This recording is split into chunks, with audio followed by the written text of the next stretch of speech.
ঢাকা বিশ্ববিদ্যালয়ের শিবিরের সভাপতি এই কয়েকদিন আগ পর্যন্ত কেউ জানতোই না সে ফেরাউনের কোলে মোসা যেমন লালন পালন হয়েছে, আমার মনে হয় ওইভাবে উনি কাজ করেছে। তারে তো এ দেশের প্রতিটি জনগণের অন্তত সংবর্ধনা দেওয়ার দরকার ছিল এই কৌশল অবলম্বন করার কারণে। আর না, অনেক মুনাফিক, অনেক জালেম এখন উল্টাপাল্টা ফতোয়া দিচ্ছে। হ্যাঁ, কেন? এতদিন তার পরিচয় গোপন ছিল, এতদিন মাথায় তুলে আপনি নাচিয়েছেন, এখন পরিচয়টা দেওয়ার পরে আপনার কি সমস্যা? কি আমি চাই এদেশে ছাত্র দল যেমন প্রতিষ্ঠিত হোক, আমি চাই এদেশে চরমনার আন্দোলনের যারা ছাত্র আছে, ইসলামী শাসনতন্ত্র আন্দোলনের ছাত্র যারা, তারা প্রতিষ্ঠিত হোক। আমি ওইভাবে, আমার মন উদার, এজন্য চাই ইসলামী ছাত্র শিবির এদেশে ওইভাবে প্রতিষ্ঠিত হোক। আমার তো ছেলে নেই, আমার মেয়ে আছে। আমি চাই আমার মেয়েদেরকে মানুষের মতো মানুষ করার জন্য একটা সংগঠনের দেশে আমার মন মতো আছে, আমি ধাসে ধাসে পরীক্ষিত, সেটা ইসলামী ছাত্রী সংস্থা। আমি আপনাকে গ্যারান্টি দিচ্ছি, যদি শেষ বয়সে বৃদ্ধাশ্রমে যেতে না চান, যদি নিজের ছেলে নিজের মেয়েকে নেশাগ্রস্ত অবস্থায় দেখতে না চান, ইসলামী ছাত্রী সংস্থা, ইসলামী ছাত্র শিবিরে নির্দ্বিধায় দিয়ে দেন, আমি গ্যারান্টি দিচ্ছি এই দুইটা কাজ জীবনে পাবেন না। একমাত্র ছাত্র সংস্থা বাংলাদেশে একটাই, অন্যগুলো আছে ইসলামী যারা আছে, কিন্তু এটা আমি পরীক্ষিত, এদের ভেতরে কোনো নেশাখোর নেই। আপনি আল্লাহর ওলি দেখার জন্য সেই বরিশাল চলে যান, আল্লাহর ওলি দেখার জন্য চলে যাচ্ছেন সেই চট্টগ্রামে, সিলেটে। কিসের আল্লাহর ওলি? আল্লাহর ওলি আপনার বাড়ির পাশে ওই ছেলেটা যে যুবক মানুষ 5 ওয়াক্ত নামাজ পড়ে আর তাহাজ্জুদ আদায় করছে। এটার ট্রেনিং দেওয়ার জন্য ইসলামী ছাত্র শিবির, ইসলামী ছাত্রী সংস্থা, এটা আল্লাহর নিয়ামত। আমি আবার বলছি, ছেলে আল্লাহ আমাকে দেয়নি, দুইটাই মেয়ে, এই দুইটাকে এরকম জায়গায় ভর্তি করে দেব। আমার জীবনের কোনো চিন্তা থাকবে না যে তাদের নিয়ে, কারণ ওইভাবেই তারা ধাসে ধাসে গড়ে তুলবে। 5 ওয়াক্ত নামাজ পড়লে রিপোর্ট লেখা লাগে যে আমি 5 ওয়াক্ত নামাজ পড়েছি। আমি পরীক্ষিত এই কারণে বলছি, কয়েকদিন আগে আমার একটা শপথ ছিল, কিন্তু হয়নি। 120টার উপরে আমরা প্রশ্ন দিয়েছিল, পারিবারিক জীবন সম্পর্কে 20টার উপরে। আমি সারা দেশে কোরআনের ওয়াজ করে বেড়াই, অথচ আমি এ পরীক্ষায় পাশ করতে পারলাম না, আমার সিরিয়াল আবার পেছিয়ে দিয়েছে। তাহলে যারা পাশ করেছে ওরা যদি সত্যি পাশ করে থাকে, তারা কোন ধাঁচের মানুষ আপনি টের পাচ্ছেন না? নবীজি যা করেছিলেন আমার মনে হচ্ছে 1500 বছর পরে তাই করছে এই মানুষগুলো। এমনি এমনি আল্লাহ একেবারে সহজে বিজয় দিয়ে দিল। এর ভেতরে কত ঘাম, কত রক্ত, কত কৌশল, কত বুদ্ধি আপনি টের পাচ্ছেন? 15.5 বছর বহু চেষ্টা হয়েছে, কিচ্ছু হয়নি। জালেম আরো তার বৃদ্ধি বাড়িয়েছে। কথা বলেন। বিশ্ব নবী জানালেন তোমরা পায়খানা কম বানাবা আর চুলা বেশি বানাবা। ওই সময় আবু জেহেল তো আগেই মারা গেছে বদরে।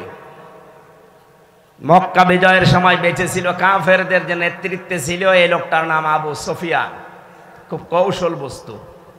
রাতের বেলা গোয়েন্দাদেরকে 4 জনকে পাঠিয়েছে, যা তো দেখ মোহাম্মদ এসেছে নাকি মক্কা বিজয় করার জন্যে, লোকজন কেমন আছে এটা একটু দেখে আয়। ওরা রাতের বেলা একটু হাফসা হাফসা দেখে, পাহাড়ের পাদদেশ থেকে তাকিয়ে দেখছে মানুষ আর কয়জন তো জানে না তাঁবুর ভেতরে, শুধু চুলা গুনতেছে। রান্নাঘর 1 2 3 4, মানে এক একজন মানুষ বানিয়েছে 8টা 10টা করে। 10,000 মানুষ যদি 5টা করেও বানায়, বলেন কত? এই 50,000 গুনতে গুনতে ওদের রাত হয়ে গেছে, রাত 12টা 1টা। একটা কাজ হলো, 5 চুলা যদি এত হয়তো মানুষ কত আছে ও গুনে শেষ করা যাবে না, চল নেতারে বলি। নেতারা এসে বলছে যে কি মানুষের পরিমাণ আমরা জানি না, তাঁবুর ভেতরে কত কি আছে, খালি চুলা গুনিছি। রান্নাঘর গণনা করতে করতে রাত প্রায় অর্ধেক হয়ে গেছে, আমরা চলে আসলাম। মানুষের হিসাব আমরা জানি না। ধমক দিয়ে বলছে পাঠালাম তোদের মানুষ গণনা করতে, তোরা চুলা গুনলি, তোদের দিয়ে হবে না। আরো নতুন 4 জনকে ভোরবেলার দিকে পাঠিয়েছে, যা এবার দেখ।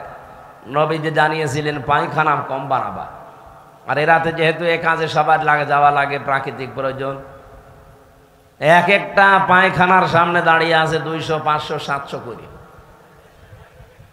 ওরা গণনা করছে লাইন, 4-5 লাইন গণনার পরে চিন্তা করছে এ তো কয়েক হাজার হয়ে গেল, আর তাঁবুর ভেতরে যে কত আছে ও আল্লাহ জানে, দরকার নেই। যে বলছে কত মানুষ আছে গণনা করতে পারেনি, কিন্তু পায়খানার সামনে যে লাইন 4-5 লাইন গোনার পরে আমাদের আর সহ্য হয়নি, চলে এসেছি। গণনা করতে পাঠালাম কি আর তোরা গুনলি কি? তোদের দিয়ে হবে না, আমি নিজে একা যাব। সকালবেলা গেছি, রোদ পড়ছে যখন চিকচিক করে তরবারির উপরে 10,000 মানুষ দাঁড়িয়ে আছে সকালবেলা। হযরতে আব্বাস রাদিয়াল্লাহু তাআলা আনহু আসছিলেন এই দৃশ্য দেখার জন্য। পাহাড়ের পাদদেশে দাঁড়িয়ে আবু সুফিয়ান তাকিয়ে দৃশ্য দেখে হযরত আব্বাসকে দেখতে পেলেন। বললেন, আব্বাস, মনে হচ্ছে তোমার ভাইয়ের ছেলে ভাতিজা আজ বিশাল বাদশা হয়ে গেছে। তার মশান কি 10,000 তরবারি নিয়ে একা একা গিয়েছিল, অথচ আজকে এসেছে 10,000 মানুষ নিয়ে। হযরত আব্বাস ওই দিন বলেছিলেন, আবু সুফিয়ান, তোমার চোখ তোমাকে ধোঁকা দিচ্ছে, ভালো করে চোখ মলন করে আবার একটু তাকিয়ে দেখো, এর নাম বাদশাহী না, এর নাম নবুয়ত। নবুয়তের শান আছে, এই জন্য তুমি এখনো দাঁড়িয়ে আছো। নবুয়ত যদি না হতো তাহলে তোমার মতো কাফের এই জায়গায় কল্লা নিয়ে বডির উপরে দাঁড়িয়ে থাকতে পারতে না। আগস্টের 5-এর পরে যারা ইসলাম বসেন না তারা কিন্তু উল্টাপাল্টা শুরু করেছিলেন, কিন্তু সত্যিই যারা ইসলাম বসে 152 জনের ভেতরে 108 জন যারা, তাকান তো, তারাও ঠিক এইটাই কায়েম করেছে। তারা দেখিয়েছে, কিন্তু একটাকে হয়তো মানে বাড়িতেও রাখা যায় না, জান্নাতে রাখা দরকার। আর আমারে ওরা ফাঁসির কন্ডেম সেলের ভেতরে 24 ঘন্টা তালা লাগিয়ে আবার সিসি ক্যামেরা দিয়ে রাখে, যেন আমার সাথে কেউ যেন কথা না বলে। মাওলানা মামুনুল হক আর আমারে এত কষ্ট দিয়েছে, রিমান্ডে তো দিয়েছে মাটির নিচে নিয়ে জেলখানার ভেতরে। আর অধিকাংশ পড়তো আমাদের মালায়ন হিন্দু, দেবদাস, সুব্রত বালা, দেবদুলাল, আশিক কুমার, এ নামগুলো মুখস্থ হয়ে গেছে। 3 বছর এরাই ছিল আমার সামনে। মুসলমান দিত না, মনে করতো মুসলমান দিলে যদি ওর উপর একটু দয়া দেখায়। খাবার দাবারের যে অবস্থা, মনে হতো কে যেন খাবারটা মাখিয়ে এরপরে দিয়েছে।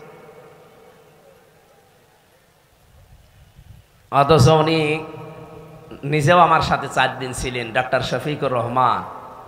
এই লোকটা ঘোষণাই দিয়ে দিলেন যে আমরা আমার নিজের পক্ষ থেকে যা অত্যাচারিত হয়েছি, আমার দলের পক্ষ থেকে সব আল্লাহর জন্য মাফ করে দিলাম। কেবল 15.5 বছরের জঞ্জাল দূর করায় 15.5 দিনে সম্ভব? সময় দেওয়া লাগবে না? তাই বলে আমরা বেশি সময় দিতে চাই না, যৌক্তিক একটা সময় দিতে চাই, সম্মানজনক সময়। তারা যেন এই লেবেল করে আমাদের হাতে দিয়ে ওনারা যেন বিদায় নেয়, নাকি? ইনশাল্লাহ তাই হচ্ছে এবং হবে বলে আমরা আশা করছি। যে মানুষগুলোর এখন এই 1 মাস 12-13 দিন 17 দিন পরে যাদের চুলকানি উঠছে, এই কিছু রাম আর বামরা, এরা ডাক দিয়ে বলছে, না এগুলোর পেছনে সব শিবিরের কাজ। হ্যাঁ, শিবিরেরই কাজ এইটা। কারণ যুদ্ধ ক্ষেত্রে কৌশল অবলম্বন করা এটা নবীর সুন্নাত। এই কথা বলেন না কেন?